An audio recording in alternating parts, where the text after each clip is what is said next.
Good morning, students. Today we are going to learn about chapter number 7, Unemployment in India. आज आपण भारतातील बेकारी किंवा बेरोजगारी याबद्दल आपण अभ्यास करणार आहोत. India is a developing economy and one of the fastest growing economies of the world. इंडियाची जी इकॉनॉमी आहे ती डेव्हलपिंग इकॉनॉमी म्हणून ओळखली जाते आणि फास्टेस्ट ग्रोविंग इकॉनॉमी म्हणून ओळखली जाते. बिकॉज इंडियाची जी पॉप्युलेशन आहे मोस्टली ती यंग पॉप्युलेशन आहे आणि खूप मोठ्या प्रमाणात डेव्हलपमेंट होत आहे. So the problem of unemployment is considered to be the biggest challenge to the development of India. तर problem of unemployment, problem of poverty, problem of population, so all these problems are major problems we are facing since independence. आपण आपला देश जेव्हा स्वतंत्र झाला तेव्हापासून आपण हे प्रॉब्लेम फेस करत आहोत. So unemployment is also one of the major problem of our India. आपल्या देशाची ही एक प्रमुख समस्या म्हणून ओळखली जाते. So this creates problems in the development of India. आपल्या भारताचा जो विकास होत नाही आहे किंवा तितका जास्त प्रमाणात होत नाही याचं मेन रिझन आहे पॉप्युलेशन, मेन रिझन आहे unemployment. So figure 7.1 gives N idea about the problem of unemployment in India. तर तुम्ही ह्या फिगरमध्ये बघू शकता आणि त्यावरून तुम्ही अंदाज बांधू शकता की we are going to face one of the biggest problem that is unemployment. Unemployment म्हणजे काय? बेरोजगारी.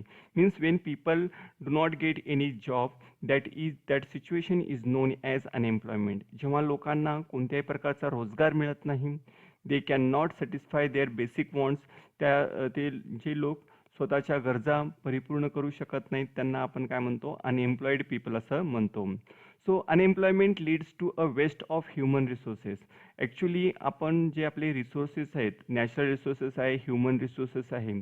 So we have a lot of population, but if you are going to use this population very properly, that time we can increase our economic development. आपण या पॉप्युलेशनचा जर चांगल्या प्रकारे use केलो तर ही पॉप्युलेशन आपल्या इंडियाची असेट होऊ शकते. तर आजची जी काही पॉप्युलेशन आहे, काही पॉप्युलेशन ही इंडियाची लायबिलिटी आहे, म्हणजे we have to spend on them, they do not contribute to our development. तर ॲक्च्युली ही जी काही पॉप्युलेशन आहे किंवा अनएम्प्लॉयमेंट पीपल आहेत, अनएम्प्लॉयमेंट पीपल कोणत्याही प्रकारचा जॉब करून किंवा बिझनेस करून जर ते इकॉनॉमिक डेव्हलपमेंटमध्ये कॉन्ट्रीब्युशन देत असतील तर त्यांना आपण असेट्स म्हणूया. So long term unemployment result in mass poverty and slow economic development. तर अनएम्प्लॉयमेंट ही शॉर्ट टर्म पिरियडसाठी असेल तर नो प्रॉब्लेम, परंतु हीच अनएम्प्लॉयमेंट सिच्युएशन लॉंग टर्म पिरियडसाठी असेल तर this is one of the basic problem, this is very important problem. And so due to that we are not developing our economy. आपण आपल्या देशाचा तितक्या प्रमाणात विकास करू शकत नाही. तर जी काही आपली GDP आहे किंवा स्लो इकॉनॉमिक डेव्हलपमेंट आपण म्हणू शकतो due to unemployment, due to unemployed people.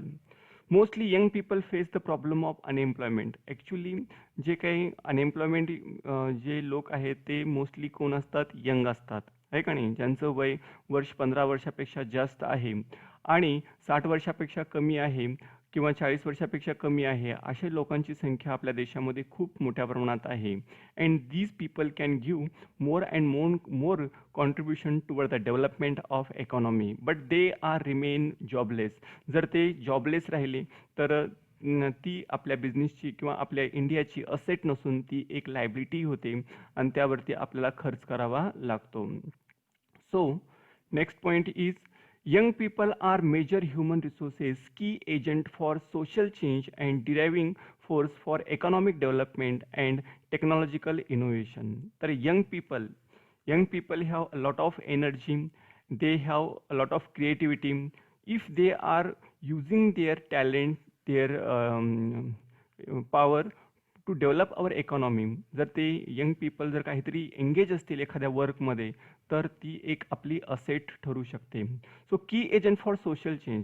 जर समाजामध्ये आपल्याला काही बदल घडवून आणायचा असेल तर पहिल्यांदा आपल्याला यंग पीपलच्या ॲटिट्यूडमध्ये, त्यांच्या बिहेवियरमध्ये आपल्याला बदल घडवून आणावा लागेल. Driving force for economic development. तर ॲक्च्युली इकॉनॉमिक डेव्हलपमेंट करायची असेल तर आपल्याला यंग पीपलचा जो ॲटिट्यूड आहे, attitude toward the development, attitude toward the life त्यांचा चेंज करावा लागेल. And technological innovation, we have to research in technological field. तर आपल्याला टेक्नॉलॉजिकल फील्डमध्ये इनोव्हेशन करणं आवश्यक आहे. So with the help of innovation, with the help of creative ideas, so we can solve this problem of jobless or we can say unemployment. India has considerable young population, hence unemployment among youth is the most critical challenge of the 21st century. आपल्या सर्वांना माहीत आहे की 21st centuryची हे एक most important problem आहे. So we can solve this problem, but we have to solve the problem before unemployment problem. There is an imbalance between employment opportunities and increase in population. ज्या प्रमाणात population increase होत आहे त्या प्रमाणात job opportunity create होत नाहीत. Means our population, India's population is excess population. इंडियाची जी पॉप्युलेशन आहे ती कशी आहे, तुमची एक्सेस पॉप्युलेशन आहे. त्यामुळे we can not give job to each and every one. आपण प्रत्येकांना जॉब देऊ शकत नाही. So population is not equal to employment. Population आणि एम्प्लॉयमेंट यामध्ये बॅलन्स होत नाही, त्यामध्ये इम्बॅलन्स आहे. There is a excess population and there are less job opportunities. तर जॉब्स कमी आहेत, लोकसंख्या जास्त आहे, त्यामुळे त्या ठिकाणी एक असमतोल आपल्याला दिसून येतो. This has resulted in large scale unemployment. यामुळे खूप मोठ्या प्रमाणात बेरोजगारीची समस्या निर्माण होत आहे. So generally unemployed people are involved in unproductive work like gambling and indulge in antisocial and anti-national activity. Means those person do not have job, they may involve in anti-social activity. ज्या लोकांकडे कोणत्याही प्रकारचा job नसतो अशा प्रकारचे लोक हे समाज विघातक कार्यामध्ये गुंतलेले असतात. जे देशासाठी चांगल्या गोष्टी नाही आहेत त्या गोष्टीमध्ये त्यांचं इन्व्हॉल्वमेंट होऊ शकतं. ड्रग्स असतील, गॅम्बलिंग असतील किंवा आणखीन कोणतेही जे अनप्रोडक्टिव्ह ॲक्टिव्हिटी आहेत. मीन्स त्यांच्या ॲक्टिव्हिटीपासून समाजाला फायदा होण्यापेक्षा त्यांच्यापासून समाजाला त्रास होत असतो. सो असं म्हणतात की एम्प्टी माइंड्स डेव्हिल्स वर्कशॉप, म्हणजे रिकामं डोकं सैतानाचं घर. त्याप्रमाणे हे जे रिकामं डोकं आहेत किंवा रिकामे जे काही लोक आहेत यांना आपण चांगल्या प्रकारची जॉब फॅसिलिटी प्रोव्हाइड करणं आवश्यक आहे. Next one is normally anyone who is not gainful employment. आता मिनिंग बघू आपण. ॲक्च्युली अनएम्प्लॉयमेंट म्हणजे नेमकं आहे तरी काय. तर normally anyone who is not gainfully employed in any productive activity is said to be unemployed. In economics, unemployment is to be studied with respect to by nature, working age group, demand for and supply for of labor, prevailing wage rate. तर आपण काय म्हणूया की actually लोकांना job हवा असतो पण job भेटत नाही. Anyone who is not gainfully employed, कोणालाही जॉब भेटत नाही, चांगला जॉब भेटत नाही. एनी प्रोडक्टिव्हिटी ॲक्टिव्हिटी म्हणजे काय, अशा ॲक्टिव्हिटी ज्यापासून कुठल्याही प्रकारचं चांगल्या प्रकारचं प्रोडक्शन होत असेल किंवा ज्यापासून समाजाला त्याचा काहीतरी फायदा होत असेल तर अशा गोष्टीमध्ये त्यांचं इन्व्हॉल्वमेंट राहत नाही, त्याला आपण काय म्हणतो, अनएम्प्लॉईड म्हणतो. आता ॲक्च्युली आपण अनएम्प्लॉयमेंट हे कसं असू शकतं, बाय नेचर असू शकतं, त्याचं स्वरूप वेगळं असू शकतं. वर्किंग एज ग्रुप, आपण एज ग्रुप म्हणतो. फॉर एक्झाम्पल ज्यांचं वय 15 आहे, मोर दॅन 15 आहे किंवा बिलो 60 इयर असेल, हा एक चांगला पोटेन्शियल एम्प्लॉईड ग्रुप आहे.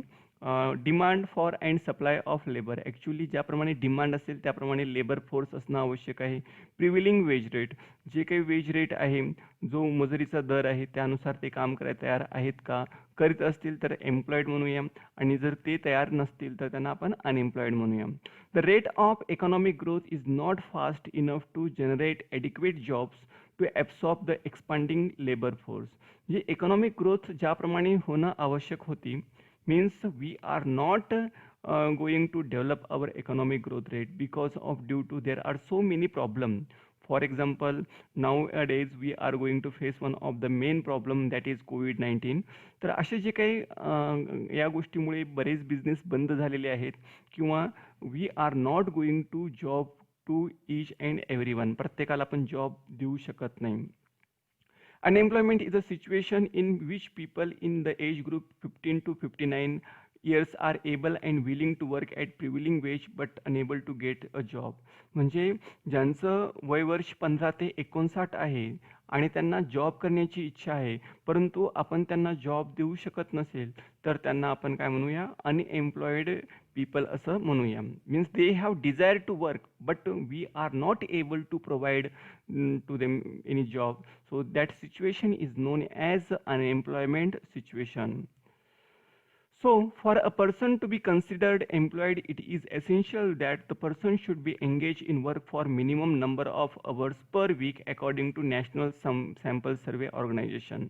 तर ॲक्च्युली कोणत्याही व्यक्तीला जॉब करण्यासाठी जे काही इसेन्शियल वर्क आवर आहेत त्यानुसार त्याला जॉब देणे आवश्यक आहे. Okay. So in India a person is considered unemployed if he works for less than 14 hours per weak. जर समजा एखादा माणूस एका आठवड्यामध्ये 14 तासापेक्षा कमी तास तो काम करत असेल तर त्याला आपण काय म्हणूया, unemployed people. Means any person who have desire to work more but he is not getting job for more than 14 hours per week. एका आठवड्यामध्ये 14 तासापेक्षा जास्त तासासाठी त्याला काम भेटत नसेल तर त्याला आपण काय म्हणूया, unemployed. Those who work for 15 to 28 hours a week are considered as underemployed. जो ज्यांचं एकूण कामाचे तास एकूण 15 ते 28 असतील, एका आठवड्यामध्ये 15 ते 28 तास एखादा व्यक्ती किंवा काही लोक काम करत असतील तर त्यांना आपण अंडर एम्प्लॉयड असं म्हणूया. म्हणजे तितकंसं नाही, परंतु ठीक आहे, थोडाफार प्रमाणात त्यांना जॉब आहे, हा पुरा जॉब आहे. Person working 8 hours per day, that is 273 days of the year, is considered employed. जो व्यक्ती प्रत्येक दिवसाला 8 तास काम करत असेल तर त्याला आपण काय म्हणूया, एम्प्लॉयड असं म्हणूया. सो ऑन स्टँडर्ड बेसिस तर 273 डेज तो जर तो काम करत असेल तर आपण त्याला आपण काय म्हणूया, एम्प्लॉयड असं म्हणूया. So this part we will learn in the next video. You should know. Thanking you. Please like, share and subscribe our channel Deepak Biradars Academy. Thanking you for watching and for your valuable time.